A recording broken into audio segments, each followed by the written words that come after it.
ఈరోజు మన యొక్క పాఠం వచ్చేసి ఎకాలజీ అప్రోచ్ అంటే ఆవరణ దృక్పథం. ఇది గ్లోబలైజేషన్ అంటే ప్రపంచీకరణ పూర్తిగా వికసించడంతో ఆధునిక ప్రభుత్వాల యొక్క ముఖం నిర్మాణ మార్పులకు కుదిరింది. అంటే ఏదైనా ప్రగతిశీల సమాజం యొక్క పాత్రతలు మరియు లక్ష్యాలు చేరుకోవడానికి ప్రభుత్వ పాలన బహుముఖ విధానాన్ని పొందింది. పర్యవసానంగా నేడు ప్రపంచంలో ఆధునిక ప్రభుత్వాలన్నీ కూడా ప్రబలంగా మారుతూ వచ్చాయి. అంటే ఇందులో ఎన్నో సమస్యలు ఎదుర్కొంటూ ఆ సమస్యల యొక్క పరిష్కార మార్గాలను వెతకడానికి ప్రయత్నిస్తుంది. దీనిలో భాగంగానే మనకు కొన్ని సిద్ధాంతాలు ఉద్భవించాయి. వాటిలో ఒకటి ఎకాలజీ అప్రోచ్ అంటే ఆవరణ దృక్పథంగా చెప్పవచ్చు. పాశ్చాత్య నమూనాలు ఏవైతే ఉన్నాయో వీటిని భారతదేశంతో పాటు వివిధ దేశాలని కూడా ఈ యొక్క నమూనాలను మనము చూడవచ్చు. అంటే పాశ్చాత్య నమూనాలు మరియు సిద్ధాంతాలు మూడవ ప్రపంచ దేశాలు అంటే ఏవైతే స్వతంత్రం పొందినో అభివృద్ధి చెందుతున్న దేశాలన్నీ కూడా మూడవ ప్రపంచ దేశాలుగా చెప్పాయి. వీటికి ఏవైతే ఈ యొక్క పాశ్చాత్య దేశాలు అభివృద్ధి పరిచిన నమూనాలన్నీ కూడా వీటికి విరుద్ధంగా ఉన్నాయి. వీటికి దగ్గరగా ఆ నమూనాలు లేవని చెప్పవచ్చు. అయితే పాలనా వ్యవస్థ అనేది సమాజంలోని ఉపవ్యవస్థ. అంటే వ్యవస్థలు ఉంటాయి, వాటికి ఉపవ్యవస్థలు కూడా ఉంటాయి. వాటిని ఆపాదించారు. ఇతర వ్యవస్థలచే ప్రభావితం అవుతుంది కూడా. అంటే వ్యవస్థలన్నీ కూడా ఇతర వ్యవస్థలతో ప్రభావితం అవుతాయి. వీటిని సమాచార సంబంధాలతో కలిగి ఉంటాయని రిక్స్ పేర్కొన్నాడు. అంటే సమాజం కొన్ని విధులను నిర్వర్తించడానికి రిక్స్ నమూనాలను రూపొందించాడు. అంటే ఇవి సామాజిక, ఆర్థిక, రాజకీయ సమాజాలకు సామాజిక, ఆర్థిక, రాజకీయ, సమాచార మరియు ప్రతిష్టాత్మక నిర్మాణాలను రూపొందించడానికి ప్రభావితం చేస్తాయి. రిక్స్ యొక్క పుస్తకమైన the ecological of public administration 1901లో రచించాడు. ఈ రచనలో పరస్పర చర్యకు గతిశీలతలను అన్వేషించారు. రిక్స్ రచించాడు the ecological of public administration 1961లో ఒక పుస్తకం రచించాడు. ఆ పుస్తకంలో అడ్మినిస్ట్రేషన్ మరియు పరస్పర చర్య యొక్క గతిశీలతలను గురించి అన్వేషించాడు. 1955లో వైట్ వాల్డో ఈ యొక్క సూచనను ఈయన మొదటగా ఈ యొక్క ఆవరణ దృక్పథం నుంచి చెప్పాడు. పర్యావరణ విధానాన్ని విస్తృత కోణంలో అర్థం చేసుకోవడానికి రిక్స్ కొన్ని నమూనాలను ఏర్పాటు చేశారు. దాన్ని అగ్రేరియా మరియు ఇండస్ట్రీ అని చెప్తున్నాం. అంటే ప్రిస్మాటిక్ డిఫాక్ట్ నమూనాల గురించి చెప్పాడు. ఇక్కడ ప్రిస్మాటిక్ డిఫాక్ట్ గురించి చెప్తున్నాడు. అంటే ఇక్కడ ఏమంటే agraria and industria models and fused prismatic society పారదర్శక సమాజాల గురించి ఈ యొక్క విధానంలో చెప్తున్నాడు. అంటే 1950 అగ్రేరియా పారిశ్రామిక నమూనాలు అంటే అగ్రేరియా పరిశ్రమ నమూనాలు ఎలా ఉంటున్నాయో దాని యొక్క లక్షణాలు ఎలా ఉంటున్నాయో మనం ఇప్పుడు చూద్దాం. రిక్స్ ఈ సమాజంలో అగ్రేరియా అండ్ ఇండస్ట్రియా మోడల్లో పరిపాలన పరివర్తనలు అధ్యయనం చేయడానికి నమూనాను అభివృద్ధి చేశాడు. చైనా మరియు అమెరికా వరుసగా అగ్రేరియా మరియు పారిశ్రామిక నమూనాను ఉదాహరణలుగా చెప్పవచ్చును. చరిత్రలో ఏదో ఒక సమయంలో అన్ని సమాజాలు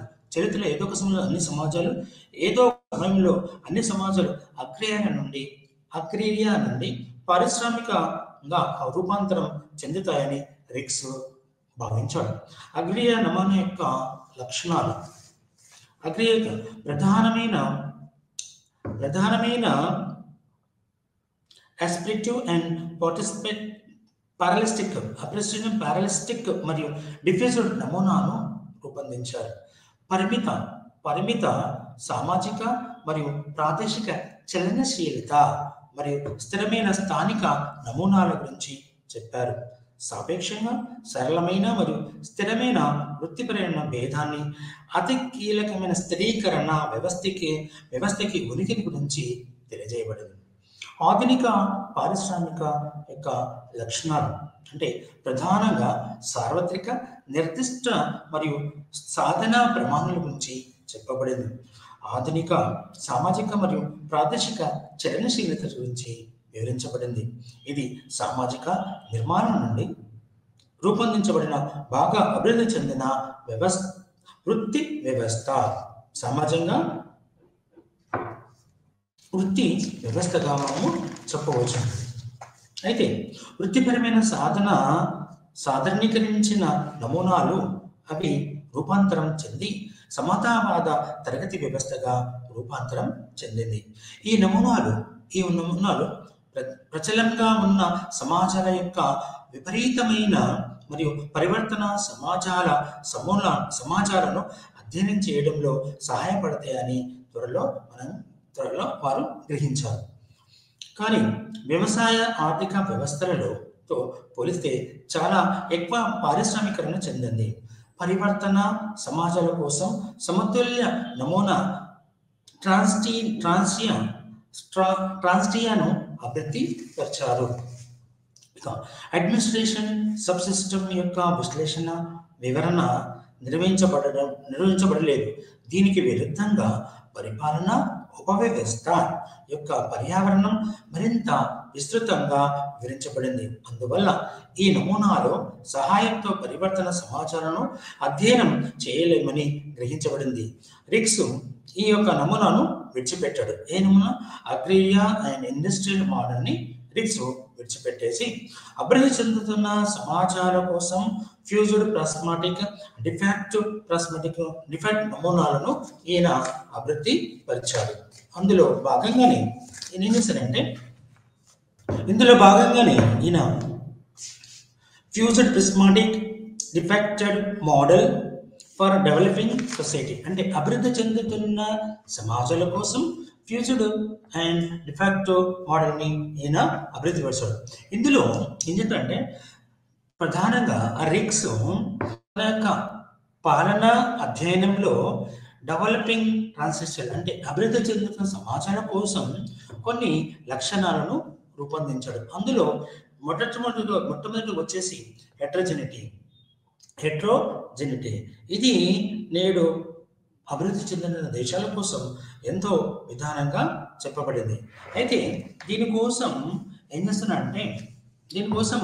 ఏం చెప్తున్నా అంటే వివిధ భిన్నత్వం అనేది వివిధ రకాల సిస్టంలు అంటే వివిధ రకాల యొక్క పద్ధతులు, అభ్యాసనాలు, దృక్కోణాలు ఏకకాలంలో ఉనికి సూచిస్తున్నాయి.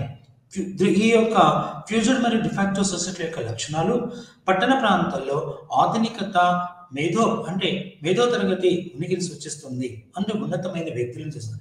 అయితే గ్రామీణ ప్రాంతాలు సాంప్రదాయ గ్రామీణ పెద్దలు ఇప్పటికీ అనేక రాజకీయ మత పరిపాలన పాత్రలు కలిగి ఉన్నాయి.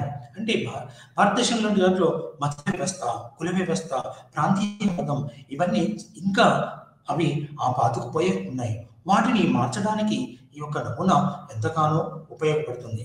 అయితే పరిపాలన పాత్రను కలిగి ఉన్నాయి. ఇది అసమానతలను సామాజిక మార్పులకు కారణం జరగవచ్చు. అదేవిధంగా ఆధునికంలో బ్యూరో మరియు సాంప్రదాయ కోర్టులు లేదా ఛాంబర్స్ తో పాటు ప్రిస్మాటిక్ సొసైటీ అంటే పారదర్శక సమాజాల యొక్క పరిపాలన యొక్క ఉప వ్యవస్థల గురించి మనము తెలుసుకుందాం. ఇది హెట్రోజెనిటీ. తర్వాత ఫార్మలిజం అనేది అధికారికంగా సూచించిన మరియు సమర్థవంతంగా చెప్పబడిన ఒక విధానం. ఈ నిబంధన ప్రకారం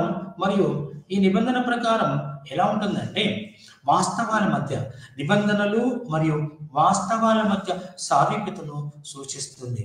రమేష్ అరోరా గారి ప్రకారం ఫార్మలిజానికి వ్యతిరేకతను రియలిజం అంటే నిజార్థాలకి విధానాలుగా ప్రభుత్వ అధికారులైన ఏదైనా సంస్థలో కొన్ని నియమాలు మరియు నిబంధనలకు కట్టుబడి ఉంటారు. ఏదైనా వ్యవస్థలో అధికారులు తమ యొక్క నియమ నిబంధనలకు కట్టుబడి వాళ్ళు పనిచేస్తారు. అయితే వారు చాలా భిన్నంగా వ్యవహరిస్తారు. డిఫాక్టెడ్ మరియు ఫ్యూజ్డ్ సమాజాలు అధిక స్థాయి వాస్తవికతకు కలిగి ఉన్నాయి. ఫార్మలిజం కారణంగా చట్టాలను అమలు చేయడంలో చట్టాలు అమలు చేయడం. ప్రభుత్వ అధికారులకు చాలా విచక్షణ ఉంటుంది. అటువంటి ఫార్మలిజం ప్రిస్మాటిక్ సమాజంలో అభివృద్ధి చెందడానికి విస్తృత కారణాలు వెతుకుతున్నారు. అంటే పరిస్థితులు సంస్థల పనితీరును మార్గ నిర్దేశకం చేసే సమాజ సామర్థ్యం లేకపోవడం, అంటే ప్రజల్లో అవగాహన లేకపోవడం, సామాజిక లక్ష్యాల పట్ల నిబద్ధత లేకపోవడం మొదలైనవి ఈ యొక్క ఫార్మలిజం యొక్క ప్రవర్తన ప్రిస్మాటిక్ సమాజంలో అవినీతిని ప్రోత్సహిస్తుంది. అంటే పారదర్శక సమాజంలో అవినీతి అనేది చాలా చక్కగా పనిచేస్తుంది. అయితే ఇటువంటి ఫార్మలిజం, రియలిజం అనేది పాలనా సంస్కరణలు తీసుకురావచ్చు. ఇది పాలనా వ్యవస్థలో కావలసిన మార్పులకు దారి తీస్తుంది. కాబట్టి ప్రిస్మాటిక్ సొసైటీలో ప్రభుత్వం అధికారుల ప్రవర్తనలో మునిగిపోతారు. ఇది అధికారంగా నిర్దేశించిన దానికి భిన్నంగా ఉంటుంది. పరిపాలన సంస్కరణలు కేవలం ఉపరితల ప్రభావాన్ని మాత్రమే కలిగి ఉంటాయి. ఇవి మనం ఫార్మలిజంలో చెప్తాం. ఇక అతివ్యాప్తి, ఇది ఒక వ్యవస్థ పరిపాలనలో. అతివ్యాప్తి అనేది ఇది విభిన్న సమాజం యొక్క అధికారికంగా భిన్నమైన నిర్మాణాలకు ఫ్యూజ్డ్ రకం యొక్క భిన్నమైన నిర్మాణాలు ఎంతవరకు సహజీవనం చేస్తున్నాయి, ఎంతవరకు ఇవి సమాజంలో కలిసి సహజీవనం చేస్తున్నాయని చెప్తున్నారు. అయితే మనకు ఒక డిఫాక్టెడ్ సొసైటీ సాంఘిక వ్యవస్థ యొక్క, అంటే రమేష్ కే అరోరా గారు చెప్పిన విధానంగా వ్యవస్థ యొక్క వివిధ నిర్మాణాలు నిర్దిష్ట విధులను ఎక్కువ లేదా తక్కువ స్వయం ప్రతిపత్తితో నిర్వహిస్తాయి. కాబట్టి అతివ్యాప్తి ఉండదు. స్వయం ప్రతిపత్తితో ఉన్న అతివ్యాప్తి అనేది ఉండదు. కాబట్టి ఫ్యూజల్ సొసైటీలో అన్ని విధులు ఒకే సామాజిక నిర్మాణాలచే అభివృద్ధి చేయబడ్డాయి. ఫ్యూజ్డ్ సొసైటీలలో కూడా అతివ్యాప్తి చెందే అవకాశం లేదు. ఏది ఏమైనా ప్రిస్మాటిక్ సమాజంలో కొత్త సామాజిక నిర్మాణాలు సృష్టించబడినప్పటికీ సమాజం భిన్నమైన నిర్మాణాలచే ఆధిపత్యం చెలాయిస్తుంది. కాబట్టి అతివ్యాప్తి అంటే వాస్తవ పరిపాలన చర్య సామాజిక, సాంస్కృతిక, రాజకీయ, ఆర్థిక లేదా మతపరమైన కారకాలు మొదలైనవన్నీ కూడా పరిపాలనలో ప్రమాణాల ద్వారా నిర్ణయించబడుతుంది. అతివ్యాప్తి అనేది ప్రిస్మాటిక్ సొసైటీలో అనేక లక్షణాల ద్వారా వ్యక్తం అవుతుంది. అయితే ఇక్కడ దీని విధానంలో రిక్స్ మహాశయుడు చెప్పినట్టుగా ఈ యొక్క విధానంలో అతివ్యాప్తి అనేది చెప్తున్నాడు. ఓవర్లాపింగ్, అతివ్యాప్తిలో ఉండే వివిధ లక్షణాలు సామాజిక విధానంలో భారతదేశంలో కావచ్చు, ప్రపంచ దేశంలో కూడా వీటి గురించి మనము తెలుసుకుంటున్నాము. కాబట్టి నేడు జీవన విధానంలో ప్రపంచ దేశాలన్నీ కూడా ఈ యొక్క అభివృద్ధి చెందుతున్న మూడో ప్రపంచ దేశాలు ఎవరైతే ఆసియా, ఆఫ్రికా, లాటిన్ దేశాలన్నీ కూడా ఈ యొక్క విధానంలో వాటి యొక్క ప్రభావం మనకు తెలియజేస్తుంది. ఇందులో ఇక ఓవర్లాపింగ్ క్లెక్స్, అయితే ఇందులో భారతదేశంలో క్లెక్స్ అనేది ఒక సాధారణీకరణమైన పరిపాలన విధానంలో ఆధునిక తులనాత్మక పాలనలో క్లెక్స్ అనేవి ఏకాభిప్రాయం లేకపోవడం, వాటి ద్వారా అధికారం మరియు నియంత్రణ విభజన ఇవి ఇచ్చాయి. అయితే నెక్స్ట్ వచ్చేసి బంధుప్రీతి. మన దగ్గర భారతదేశంలో అభివృద్ధి చెందిన దేశాల్లో నెపోటిజం, బంధుప్రీతి అతి ఎక్కువగా ఉంటుంది. అయితే అది ఉన్నత వర్గాలు, ఉన్నత కులాల వాళ్ళు తమ బంధుప్రీతితో వారికి లాభాలను చేకూర్చుకుతుంది, వారికి అధికారాలను పొందుపరుస్తుంది. ఈ యొక్క పారదర్శక సమాజంలో కులము, మతము, కుటుంబం మరియు విధేయత మొదలైన వాటిని పరిగణన తీసుకోవడం అధికారికంగా మనము చూస్తున్నాము. అంటే అధికారికంగా నియామకానికి నిర్ణయాత్మక కారకాలు నిషేధించినప్పటికీ, అంటే ఎవరికి కూడా కుల ప్రకారము మరియు మత ప్రకారము బంధుప్రీతి పరం లేకుండా వాటిని నిర్ణయాలు తీసుకోవడానికి చెప్పబడుతుంది. అంటే ఇవి ఒక కారకాలుగా చెప్పబడుతుంది. వీటన్నిటిని నిషేధించినప్పటికీ ఇటువంటి కారకాలన్నీ కూడా ఏమైనా భిన్న సమాజంలో సార్వత్రికత అనేది అధికారిక నియమానికి ప్రమాణం.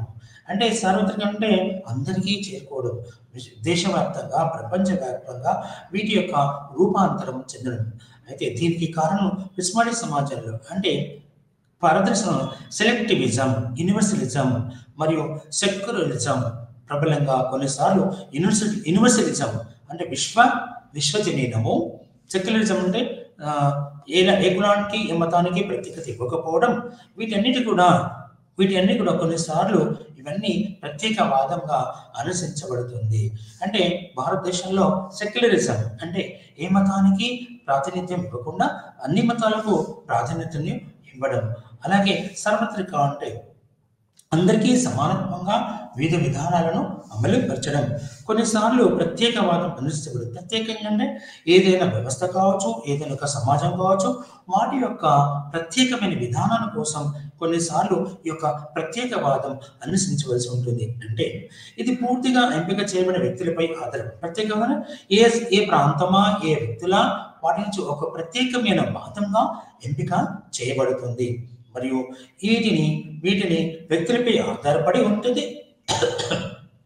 మరియు ఎంపిక అధికారులచే వారు కనుగొన్న సహాయ సహకారం మీదనే ఇది పని చేస్తుంది. పాలికమ్యూనలిజం లేదా క్లెక్ట్స్. పాలికమ్యూనలిజం లేదా క్లెక్ట్స్.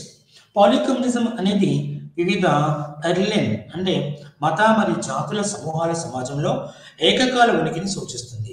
పాలికమ్యూనలిజం లేదా క్లెక్ట్స్ ఒక ఏకకాలంలో ఒక మతానికి కావచ్చు, ఒక జాతి సమూహాల గురించి తెలియజేయబడుతుంది. అయితే ఉనికిలో ఉన్నప్పటికీ ఈ సమూహాల సమాజంలో ఉన్న వివిధ ఆసక్తి సమూహాలను సూచిస్తుంది.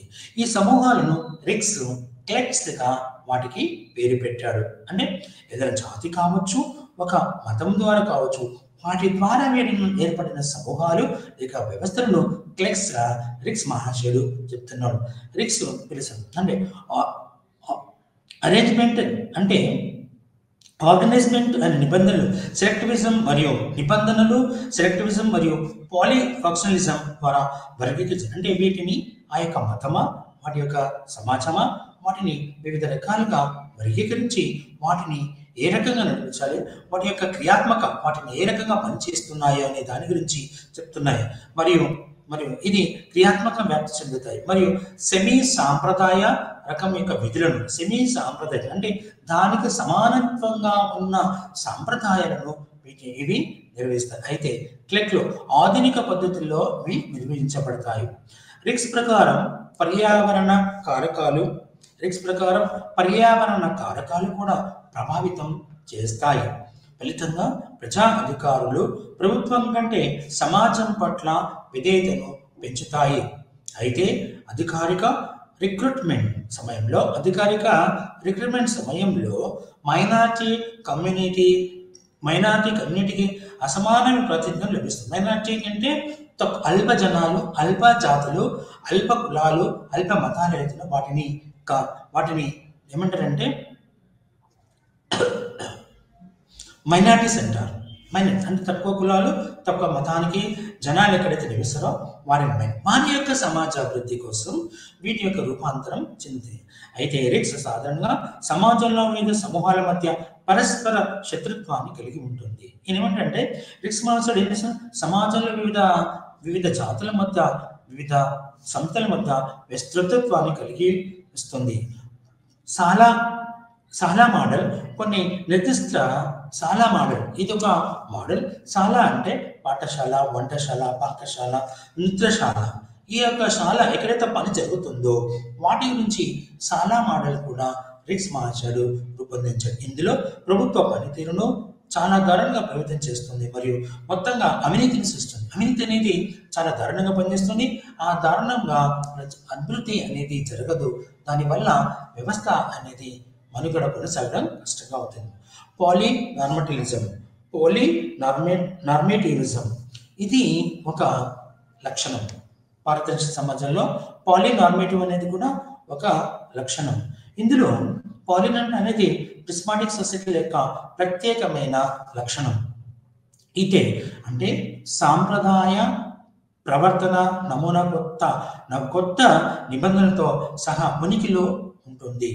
ఇది పాలనకు కూడా ప్రభావితం చేసే ప్రవర్తన నిబంధనలపై ఏకాభిప్రాయానికి దారి తీస్తుంది.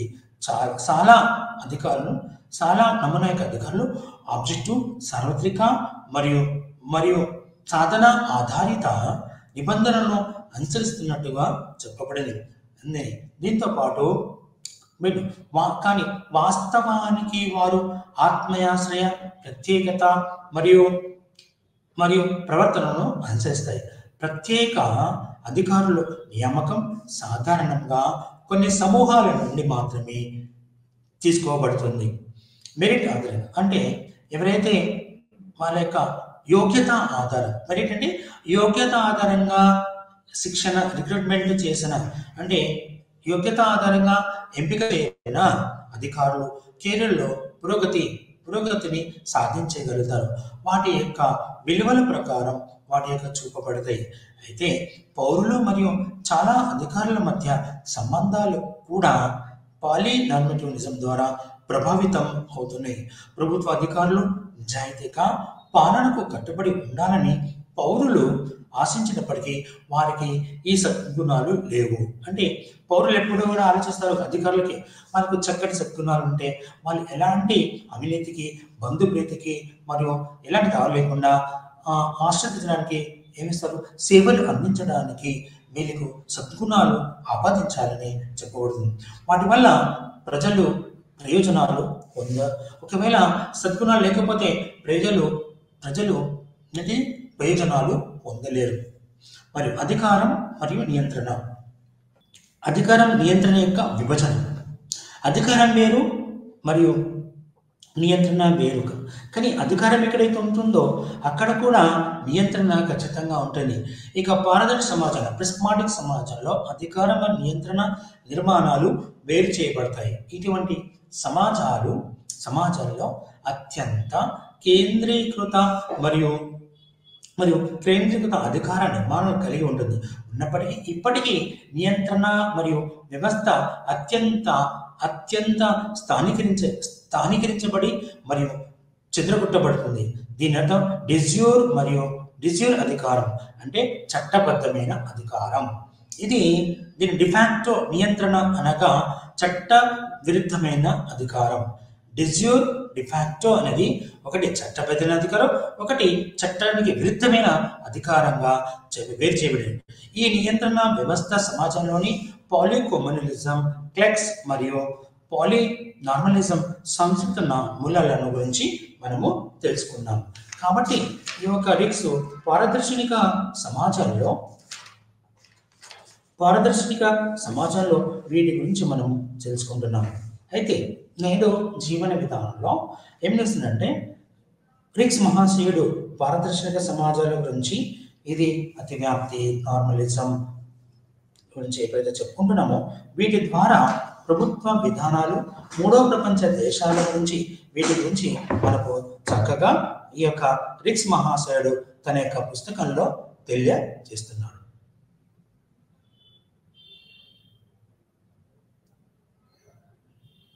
అయితే ఇప్పుడు మనకు రిక్స్ మహాశయుడు ఏదైతే చెప్తున్నాడో వాటిలో భాగంగానే నేడు అయితే ఈయన కొన్ని ఉపవ్యవస్థలు చెప్పాడు. బజార్ క్యాంటీన్ అనేది ఒక వ్యవస్థ, సాలా మోడల్, క్లెక్స్ అనేవి కూడా ఈ యొక్క పారదర్శక సమాజంలో వీటి గురించి మనకు చెప్తున్నాడు. అంటే పారదర్శక సమాజంలో అడ్మినిస్ట్రేటివ్, పాలనా నిబంధన, వాటి యొక్క అధికారులు విస్తృతంగా మరియు బ్యూరోక్రాట్స్ అంటే ఉద్యోగులు వీళ్ళు ఏం చేస్తారంటే వారి యొక్క అడ్మినిస్ట్రేషన్ యొక్క వ్యాయామంపై ప్రభావం చూపుతుంది, వాళ్ళ యొక్క పనితీరు నుంచి ప్రభావం చూపుతుంది.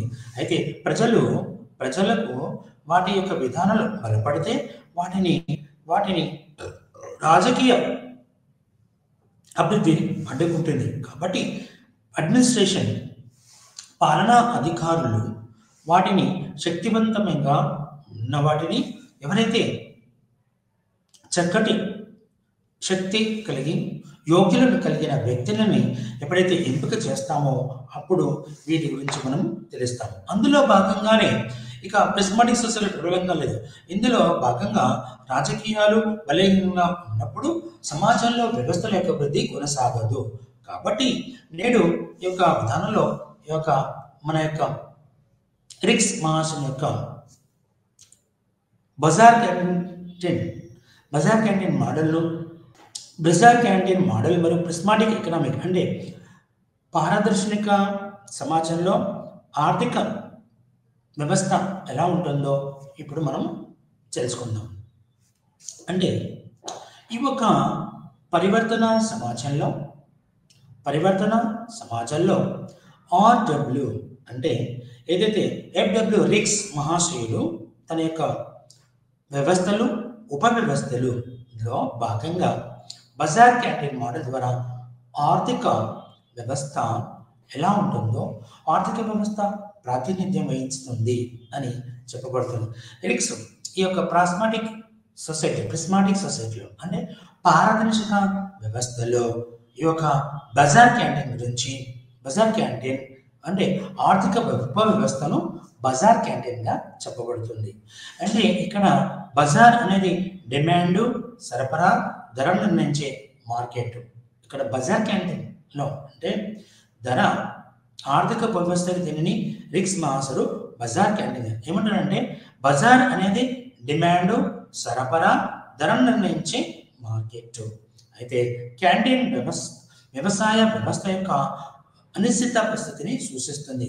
ఇక్కడ సప్లై మరియు డిమాండ్, మార్కెట్ శక్తులు డిఫాక్టెడ్ సొసైటీ ధరలను నిర్ణయిస్తాయి. అయితే ఫ్యూచర్ సొసైటీ రంగంలో అంటే అధికారిక సమతుల్యత, ప్రతిష్టత, సంఘీభావం, ఇతర మత సామాజిక మరియు సమ్మిళిత అంశాలు ఇవన్నీ ఇందులో ఉంటాయి.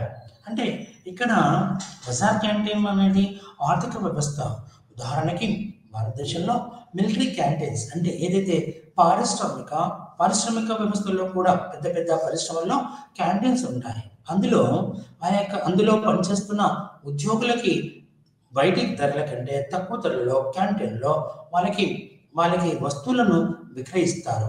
ఆ వస్తువులనేవి విక్రయించడం మూలంగా ఆ ఒక ఉద్యోగి సంతుష్టంగా ఉంటూ పనిని తొందరగా ఎక్కువగా పని చేయడానికి ఆస్కారం ఉంటుందని నేను ఒక ఉదాహరణగా చెప్తున్నాను. అంటే ఇక్కడ అనిశ్చిత ధరల అంటే ధర యొక్క అనిశ్చిత స్థితిని మరియు అందరికీ సాధారణం అని పిలువబడే ధరను ఉత్పత్తి చేసే విధంగా సేవ లేదా వస్తువుల కోసం రీసెర్చ్ చేయగలరు. అంటే దీని గురించి అధ్యయనం చేయాలి. అంటే ప్రతి ఒక్కరికి సాధారణ మానవుడికి కావచ్చు, లేకుంటే వివిధ వర్గాల్లో పనిచేస్తున్న వారికి కావచ్చు, అందరికీ సరి అయిన సౌకర్యాలలో ఉత్పత్తులు కొనుక్కోగల శక్తిని కల్పించడానికి ఇది ఏర్పరిచింది. ప్రిస్మాటిక్ సొసైటీ అంటే పారదర్శక సమాజంలో ఆర్థిక ఉపవ్యవస్థ సబ్సిడీ క్యాంటీన్ గా ప్రవర్తిస్తుంది. ఇప్పుడు చెప్పింది అదే సబ్సిడీ క్యాంటీన్. అంటే క్యాంటీన్లో ఇప్పుడు బజార్లో ఒక బిర్యానీ తినాలంటే వెజిటబుల్ బిర్యానీ తినాలంటే 100 రూపాయలు ఉంటుంది. 150 నుంచి 60 నుంచి 150 అంటే హోటల్ బట్టి. కానీ అదే క్యాంటీన్లో అయితే 20 రూపాయలు మాత్రమే ఉంటుంది. ఇది సబ్సిడీ. ఆ యొక్క ఉద్యోగికి క్యాంటీన్లో సబ్సిడీకి సేవలు అందిస్తుంది. అదే కాకుండా తినుబండారాలు కావచ్చు, గృహోపకరణలు కావచ్చు, ఇంకేదైనా వస్తువులు కావచ్చు, అవన్నీ కూడా సబ్సిడీ ధరలోనే లభిస్తాయి.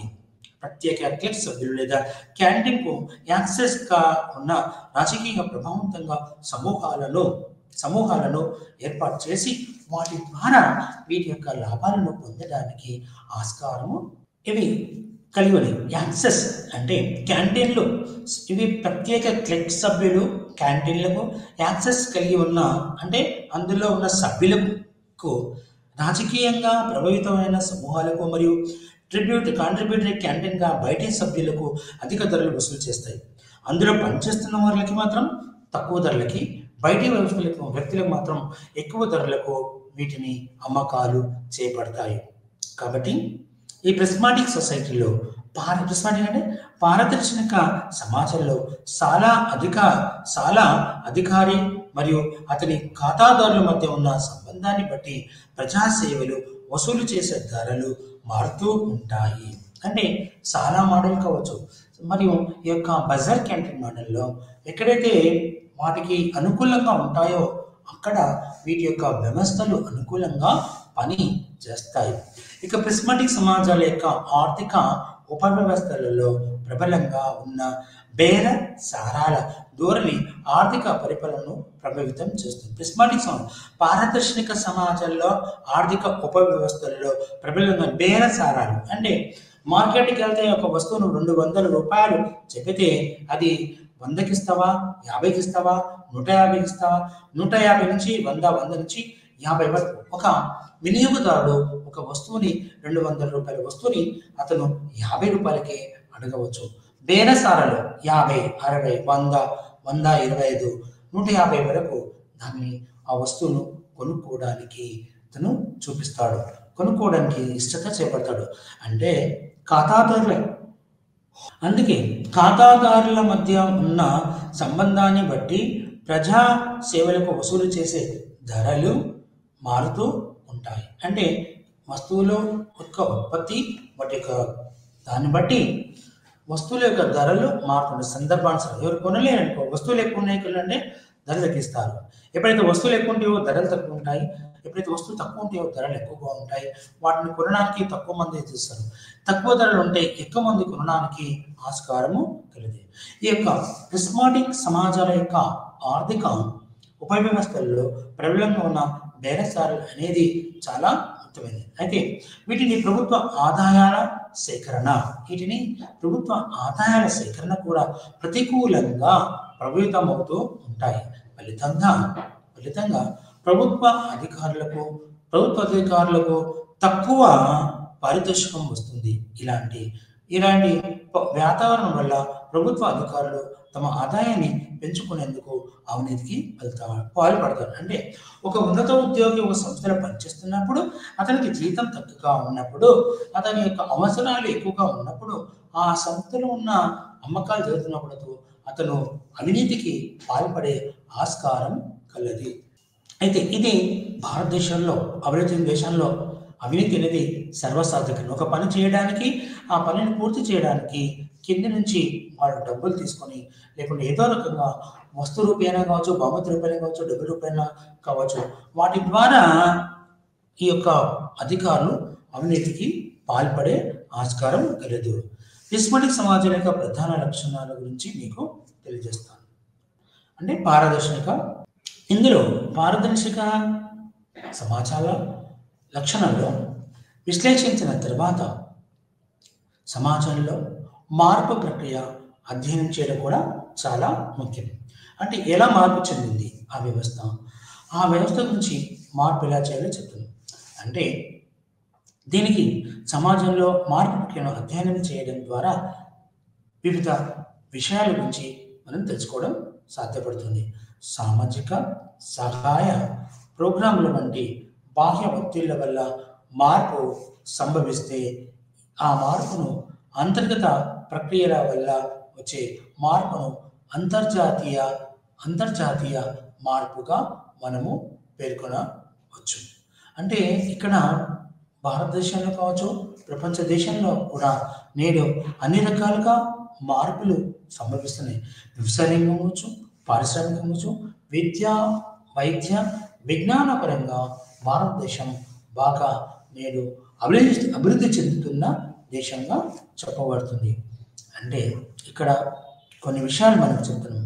అంటే ఈక్యూఎం జన్యు మార్పు ఫలితంగా బాహ్య మరియు అంతర్గత ఒత్తిళ్లు రెండు సమాన ప్రమాణంలో మార్పు చర్య ప్రిస్మాటిక్ సమాజంలో బాహ్య మరియు అంతర్జాతీయ మార్పులు రెండు జరుగుతుంటాయి. అంతర్జాతీయ మరియు బాహ్య పరంగా అంటే బయట పరంగా ఆ యొక్క వ్యవస్థలో ఎలా ఉంది, అంతర్జాతీయ స్థాయిలో అంటే ప్రపంచ స్థాయిలో ఈ వ్యవస్థలు ఎలా పనిచేస్తున్నాయో మనం ఇప్పుడు గమనించవచ్చు. ప్రిస్మాటిక్ మరియు మరింత ఫార్మలిజం ఈ రెండు కూడా వైవిధ్య మరియు అతివ్యాప్తి కలిగి ఉంటుంది.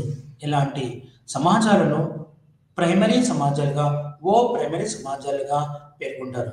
ఎండో ప్లాస్మాటిక్ సొసైటీలో ప్లాస్మాటిక్ దశ మరింత ఎక్కువగా ఉంటుంది మరియు మరియు ఎక్స్ఓ ప్రిస్మాటిక్లో ఉన్నప్పుడు పాత పాత ప్రవర్తన ఏర్పడడానికి ముందు ఉంటుంది.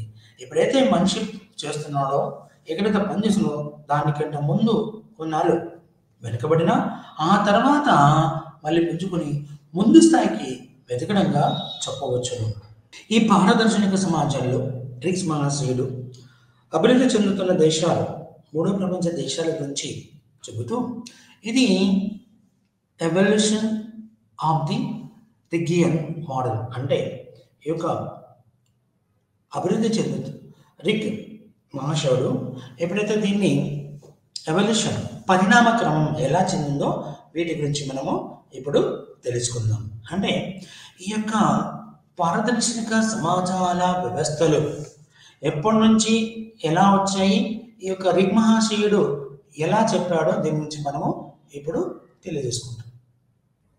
అయితే ఇక్కడ సాలా మోడల్ కావచ్చు, బజార్ గేటింగ్ కావచ్చు, క్లిక్స్ కావచ్చు, ఇవన్నీ కూడా సామాజిక నిర్మాణాలు, వాటి యొక్క పరివర్తన, మారుతున్న వ్యవస్థల గురించి చెప్పడం జరిగింది.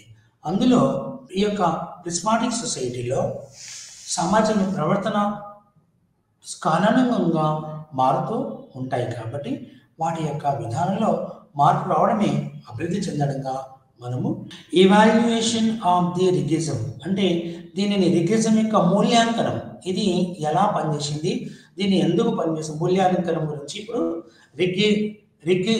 రిగ్ మోడల్ అదే రిగ్ నమూనా యొక్క మీకు ఇప్పుడు నేను వివరిస్తాను. అంటే ఇది ఎలా ఎలా ఇవాల్యుయేషన్ చేయబడింది, ఎలా మూల్యాంకనం చేయబడిందో ఇప్పుడు మీకు నేను రిగ్ ప్రిస్మాటిక్ సాలా మోడల్ కూడా విమర్శలను తప్పించుకోబడలేదు. అంటే రిగ్స్ ఏవైతే నమూనా చెప్పాడో సాలా మోడల్, బజార్ క్యాంటీన్, క్లస్, వివిధ నమూనాలు అంటే వివిధ వ్యవస్థలు ఎలా చెప్పాయో వాటి గురించి కూడా మనం ఇప్పుడు తెలుసుకుంటాం. అంటే ఇక్కడ రిక్స్ మహాశయుడు ఇది మొదటగా రిక్స్ భౌతిక శాస్త్రం నుండి మనము విశ్లేషించడం జరిగింది. అయితే ఇది ఆవరణ దృక్పథం అనేది ఇది ఒక జీవశాస్త్రం నుంచి ఉద్భవించింది. ఆవరణ దృక్పథం అనేది ఎక్కడి నుంచి వచ్చింది, జీవశాస్త్రం నుంచి ఇది ఉద్భవించింది. అంటే ఆవరణ దృక్పథం ఇది ఆవరణ అంటే పరిసర సంబంధమైంది. ఆవరణ అనేది ఒక పరిసరాలతో సంబంధమై వాటి యొక్క అభివృద్ధి చెందిందని చెప్పవచ్చును. అంటే ఇది సామాజిక నిర్మాణం నుండి మరియు ఇది సమాజం నుండి రూపొందించబడింది కాబట్టి ఈ యొక్క ఆవరణ దృక్పథం ఎలా ఉందో మనం చెప్తాం. అంటే ఈ యొక్క జీవావరణం అంటే ప్రకృతి చుట్టూ ఉన్న సమాజం చుట్టూ ఉన్న వాతావరణం నుండి ఈ యొక్క వ్యవస్థ ఎలా వచ్చిందో రిక్స్ మహాశయుడు మనకు వివరిస్తున్నాడు. కాబట్టి ఇక్కడ మనము దాని యొక్క పారదర్శక సమాచారం స్వభావం గురించి, విధుల గురించి ఇక్కడ మనకు రిక్స్ మహాశయుడు వివరించలేదు. కానీ ఇక్కడ ప్రపంచ దేశాలు, మూడవ ప్రపంచ దేశాల పరిపాలన సంస్కరణలు ప్రక్రియ వివరించడంలో పర్యావరణ విధానం విఫలం అయిందని చెప్పవచ్చు. రిగియన్ అంటే రిక్స్ ప్రకారం తన యొక్క ఆవరణ దృక్పథం వివరణలో విశ్లేషణలో పరిపాలన ఉప వ్యవస్థలపై బాహ్య పర్యావరణ కారకాల ప్రభావంపై ప్రధాన దృష్టి మరియు ఇతర మార్గం గురించి తెలియజేయబడింది. కాబట్టి అది పర్యావరణంతో వ్యవస్థ యొక్క పరస్పర చర్యలను అధ్యయనం చేయాలి. అంటే వ్యవస్థపై బాహ్య వాతావరణం యొక్క ప్రభావం మరియు పర్యావరణంపై వ్యవస్థ యొక్క ప్రభావం అధికంగా ఉంటుందని చెప్పబడింది. రిక్స్ చాలా మోడల్పై, చాలా నమూనాలపై బాహ్య సామాజిక, సాంస్కృతిక, ఆర్థిక మరియు రాజకీయ కారకాల ప్రభావాన్ని పరిగణించాయి. అయితే రాజకీయ వాతావరణంపై ప్రభావం కొంతవరకు పరిగణించినప్పటికీ ఆర్థిక అంశాలపై ఆర్థిక అంశాలపై చాలా నమూనా ప్రభావాన్ని అతను పరిశీలించాడు.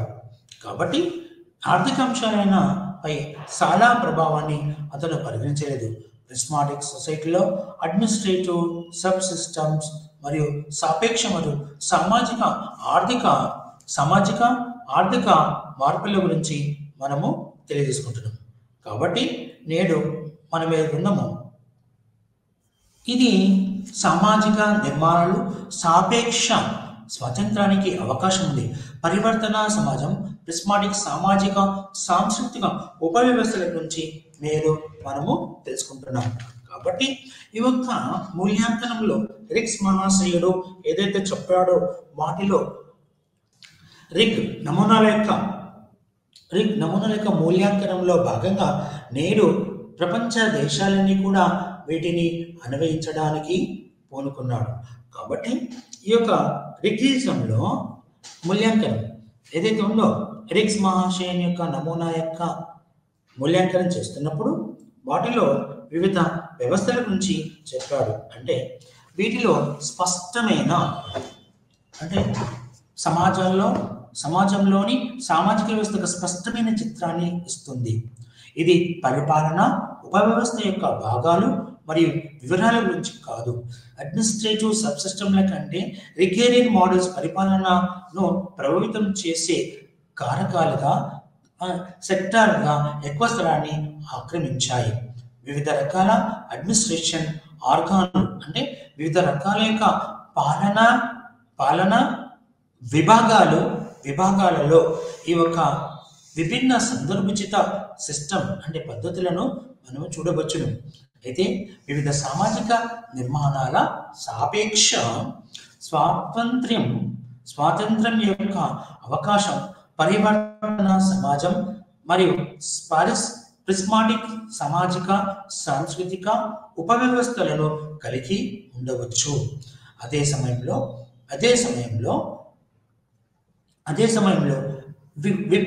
విశ్లేషణ చెందిన బ్యూరోక్రాటిక్ ఉపవ్యవస్థ ఉద్యోగస్వామ్య యొక్క ఉపవ్యవస్థ భారతదేశం మరియు మలేషియా వంటి దేశాల్లో ఇలాంటి పరిస్థితి మనము చూడవచ్చును.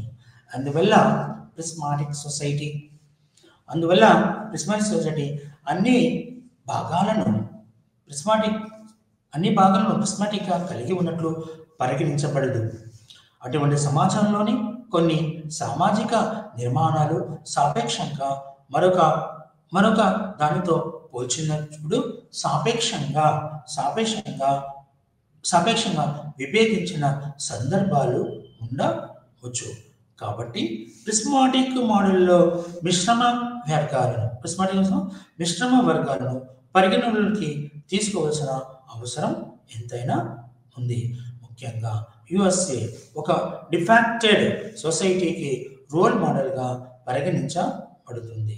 అయినప్పటికీ ఇది ప్రిస్మాటిక్ సొసైటీగా గుర్తించబడింది మరియు పర్యావరణ విధానం ప్రతిబింబిస్తుంది.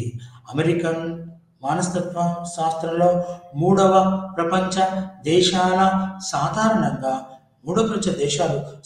వెనుకబడినవిగా అభివృద్ధి చెందినవిగా పరిగణించబడుతున్నాయి మరియు అవి పారిశ్రామిక సమాజాల యొక్క అమెరికన్ మోడల్ సొసైటీ వైపు వెళితే వాటిని వివరణ సాధ్యమవుతుంది. అంటే అమెరికా దేశం అభివృద్ధి చెందిన దేశం, మూడో ప్రపంచ దేశాలు అభివృద్ధి చెందిన దేశాలు, వెనుకబడిన దేశాలు సామాజిక ఆర్థిక రంగాల్లో వీటి వెనకబడుతుండగా వీటికి ఆ యొక్క పాశ్చాత్య దేశాల యొక్క విధానాలు అమలుపరచడానికి వీలు పడలేదు.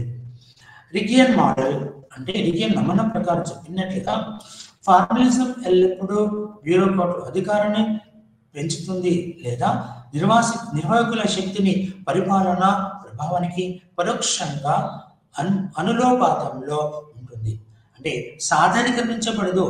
పవర్ అంటే శక్తి వంటి పదాలు నిర్వచించిన విధానంపై చాలా ఆధారపడి ఉంటుంది. అనేక నిర్మాణాత్మక పరిస్థితుల మధ్య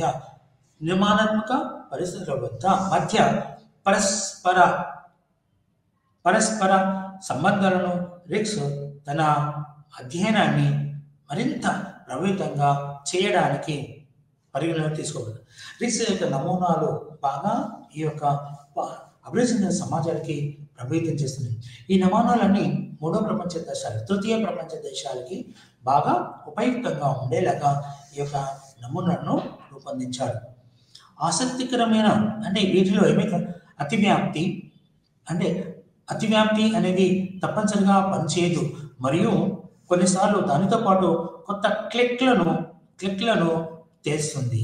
మరియు ఆసక్తికరమైన మార్పు నిజానికి యునైటెడ్ స్టేట్స్ అనే అమెరికాలో యొక్క వంటి దేశాల యొక్క కొన్నిసార్లు 2-3 అంతకంటే ఎక్కువ వాటి యొక్క ఏజెన్సీలను మనము ఏర్పాటు చేస్తాం.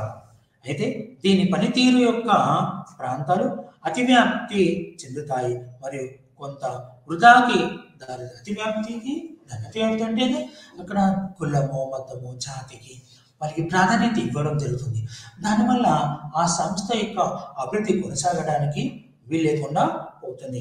కాబట్టి ఈ యొక్క రికేరియన్ యొక్క మోడల్లో మనము చెప్తున్నాం పారదర్శక సమాజాలు మరియు ఏదైతే ఉన్నాయో వీటన్నిటిని కూడా రిక్ మహాశయుడు ఏం చెప్పాడో వాటి గురించి మీకు సవివరంగా నేను వివరించాను. అయితే చివరిగా మనం చెప్పుకోవాల్సింది ఏంటంటే ఈ యొక్క రిక్ మోడల్ ఏదైతే ఆవరణ దృక్పథం అనేది పర్యావరణం చుట్టుపక్కల ఉన్న వ్యవస్థలో చెప్తున్నాం. అంటే ఈ యొక్క తులనాత్మక పాలనలో మనము చెప్తున్నాం. వీటిలో ఏమంటున్నాయంటే అతివ్యాప్తి, భిన్నత్వము మరియు ఏదైతే ఉందో భిన్నత్వం, అతివ్యాప్తి, తర్వాత ఓవర్లాపింగ్, అంటే ఇవన్నీ కూడా అభివృద్ధి చెందిన దేశాల్లో మనకు చక్కగా కనపడతాయి. ఇవి ప్రత్యక్షంగా కొన్ని అవినీతి కలిగి ఉన్నాయి. అయితే ఈ యొక్క రికేరియం యొక్క మోడల్లో మనము ముగింపు గురించి మీకు నేను వివరిస్తాను. అంటే ఇక్కడ రికేరియం యొక్క ముగింపులో తులనాత్మక ప్రభుత్వ పాలన అధ్యయనం చేయడానికి జీవశాస్త్ర విధానం దానిలో పొందపరిచిన పర్యావరణ మూలకాల యొక్క శీతకాలానికి సంబంధించిన భిన్నంగా ఉన్నాయి. వివిధ కాలాలు ఎట్లయితున్నాయో శీతాకాలం, వర్షాకాలం మరియు వేసవికాలం. ఇందులో శీతాకాలానికి సంబంధించినప్పుడు మనిషి కుదురుకుపోతాడు, చలికి వణుకుతుంటాడు. అట్లాగే ఈ యొక్క రికేరియన్ మోడల్లో కూడా వణుకు పుట్టించే విధానంగా ఉంటుందని చెప్తుంది. రికేరియన్ మోడల్లో అడ్మినిస్ట్రేటివ్ ఎకాలజీ యొక్క సాంస్కృతిక మరియు ఆర్థిక అంశాలు మొక్మర్ బాయర్ సందర్భంగా చర్చారు. అంటే రికేరియన్ మోడల్ అయిన ఏవైతున్నాయో ఎకాలజీ అంటే ఆవరణ దృక్పథం అనేది సాంస్కృతిక మరియు ఆర్థిక విషయాల గురించి చర్చించడం జరిగింది. ఆర్థిక మరియు సాంస్కృతిక సామాజిక విధానం గురించి చర్చించబడింది. అయితే రిక్స్ ప్రధానంగా పరివర్తనలో అభివృద్ధి చెందిన దేశాల యొక్క పరిపాలన సబ్సిస్టమ్ అంటే ఉపవ్యవస్థలైన సాలా మోడల్ లేకుంటే బజార్ క్యాంటీన్లో సమస్యలను అధ్యయించడం. సాలా అనేది పరిపాలనలో సాలా మోడల్, సాలా నమూనా అది బాగా అభివృద్ధి చెందింది. ఈ యొక్క నమూనాను తృతీయ ప్రపంచ దేశాలైన అభివృద్ధి చెందిన దేశాలైన ఆసియా, ఆఫ్రికా, లాటిన్ అమెరికాలకు ఇవి ఉపయుక్తంగా ఉంటాయని రిక్స్ మహాశయుడి యొక్క నమ్మకం. అంటే ఫ్యూజ్డ్ డిఫాక్టో సొసైటీల యొక్క సున్నితమైన విధానాలు అతని ప్రధాన పరిశీలన కాదు. అంటే అభివృద్ధి పరిపాలనకు సంబంధించినవి కూడా ఇది చెప్పబడుతుంది. పర్యావరణ నమూనాలు తుదిగా తులనాత్మక ప్రజా పరిపాలన అధ్యయనానికి సూచికగా మనం చెప్పండి. ఇది ఏంటంటే రిక్స్ ఆధునిక విధానంలో ప్రజా పరిపాలన ప్రజలకు ఉపయుక్తమైన రిక్స్ యొక్క నమూనాలు ఎంతగానో ఉపయోగపడతాయని చెప్పబడుతుంది. అంటే రిగ్ యొక్క మొదటి రకమైన వివిధ ఉద్గారాలు, తను చెప్పిన విషయాలు, కొన్ని వాటికి సంబంధించిన సంబంధాలు సూచించడానికి వ్యవస్థలకు సూచించబడిన సంబంధాల గురించి చెప్పాడు. అంటే ఏదైతే మనం చదువుకున్నామో హెట్రోజెనిటీ మరియు ఫార్మలిజం, అతివ్యాప్తి మరియు ఓవర్లాపింగ్, అతివ్యాప్తి, నెపోటిజం అంటే బంధుప్రీతి మరియు పోలికమ్యూనలిజం అండ్ క్లెక్స్ కావచ్చు, పోలినార్మటివిజం కావచ్చు, and separation of authority and control కావచ్చు. మరియు ఇవన్నీ కూడా ఈ ఉపవ్యవస్థలు, పారదర్శక సమాజంలో ఇవన్నీ ఉపవ్యవస్థలు, వీటి గురించి తన యొక్క వివరణాత్మకంగా తెలియజేశారని మనము చెప్పుకోవచ్చు. అయితే బయాలజికల్ నమూనాలు అంటే అదే శాస్త్రంలో జీవశాస్త్రం, బయాలజికల్ నమూనాలు రైసోఫోయర్లో గుణాత్మకమైన పోలికలను మాత్రమే సహాయపడతాయి. డిఫాక్టోను కొలిచేటప్పుడు మిక్తి పొందిన సమస్యలతో ఎక్కువ లేదా తక్కువ ఉన్న వర్గాల వారు ఉపయోగిస్తున్నందున వాటి ప్రయోజనం పరిమితం. ఏదైతే ఈ నమూనాలు ఉపయోగిస్తున్నారో వాటికి ప్రయోజనాలు తక్కువగా ఉంటాయని చెప్పారు. ఈ డేటా కార్యాచరణ సమస్యలు ఉన్నప్పటికీ ఎకాలజికల్ మోడల్, ఎకాలజికల్ అంటే పర్యావరణ దృక్పథం, ఆవరణ దృక్పథం యొక్క ఎకాలజికల్ మోడల్ దృక్పథం administrative system, sub administrative system అంటే పరిపాలన నిర్వహణ, దాని చుట్టూ ఉన్న సామాజిక వాతావరణం మధ్య ఎలా పనిచేస్తున్నాయి, ఈ సమాజంలో ఆ యొక్క వాతావరణంలో అంటే చుట్టూ ఉన్న వాతావరణంలో సామాజిక వాతావరణం మధ్య స్పృహను తీసుకొస్తుంది. స్పృహ అంటే ఏదైతే అభివృద్ధి చెందలో స్పృహను తీసుకొస్తుందంటే దాని అభివృద్ధి పథంలో తీసుకురావడానికి, దాని యొక్క నిర్మాణాత్మకమైన విలువలను చూపట్టడానికి ఈ యొక్క నమూనాలు ఉపయుక్తంగా ఉన్నాయి. పబ్లిక్ అడ్మినిస్ట్రేషన్ యొక్క విధానంలో డొమైన్లకి అంటే ఇది పర్యావరణానికి సంబంధించిన రిక్స్ ఏదైతే నమూనా చెప్పాడో ఇతర విద్వాంసులు కూడా ఆలోచించకు లెస్ గేరెన్ మిచ్ ఫుడ్ మరియు లెస్ ఎకాలజికల్లో ఏమిటంటే పబ్లిక్ అడ్మినిస్ట్రేషన్ యొక్క పర్యావరణానికి సంబంధించిన రిక్స్ యొక్క నమూనాలు కూడా ఇవి ఖచ్చితంగా అంటే ఒక లెస్ గేరెన్ మిచ్ ఫుడ్ మరియు ఖచ్చితంగా టాల్జియల్ అప్రోచ్ పబ్లిక్ అడ్మినిస్ట్రేషన్ యొక్క ముఖ్యమైన విభాగాల గురించి నేను మీకు చక్కగా వివరించాను. అంటే ఎకాలజికల్ మోడల్లో తను చేస్తున్న విధానాలు ఎలా ఉన్నాయి అంటే రిక్స్ మహాశయుడు మళ్ళీ ఒకసారి మీకు వివరిస్తాను. అంటే ఆవరణ దృక్పథం అనేది ఒక జీవశాస్త్రం నుంచి ఉద్భవించింది. దీనికి పరిసర సంబంధంగా ఎలా పనిచేస్తుంది, వాటిలో మనిషి యొక్క జీవన విధానాలు, అభివృద్ధి చెందుతున్న దేశాల యొక్క పరిత సమాజం వాటి యొక్క రూపాంతరాలు, వాటి యొక్క పారిశ్రామిక లక్షణాల గురించి ఇక్కడ మీకు నేను తెలియజేశాను. అయితే నేడు మనం ఏదైతే ఎకాలజికల్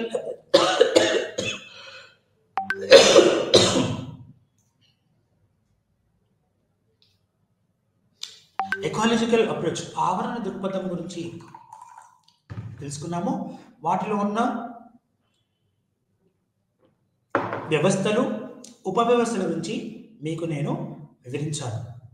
అంటే వ్యవస్థల్లో ఉన్న విధానాలు ఏంటి, ఉపవ్యవస్థలు అంటే సాలా మోడల్, బజార్ క్యాంటీన్, టెక్స్, వీటి గురించి మనం వీటిని వ్యవస్థలు అనేది అతివ్యాప్తి, బంధుప్రీతి, ఇవన్నీ కూడా ఈ యొక్క పారదర్శక సమాజంలో రిక్స్ మహాశయుడు మీకు తెలియజేస్తాడు. కాబట్టి ఇవన్నీ అభివృద్ధి చెందిన సమాజాల కోసం ఇవి ఏదైతే fused and prismatic de facto and ఇవి అయితే సమస్యల గురించి చెప్పాడో